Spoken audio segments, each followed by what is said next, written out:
Tuan-tuan yang saya kasihi sekalian, jam azan saya dengan kekuasaan kita akan mengguna selawat tafrijiyah, selawat syifa.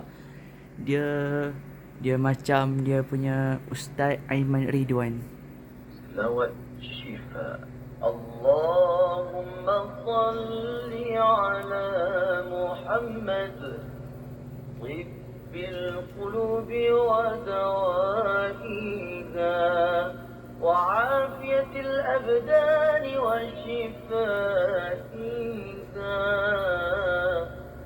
ونور الأبصار وضيائها وعلى آله وصحبه وبارك وسلم. Okey, saya dah dapat selawat syifa. Saya dah dapat pahala kita dan berdudunya akhirat kita.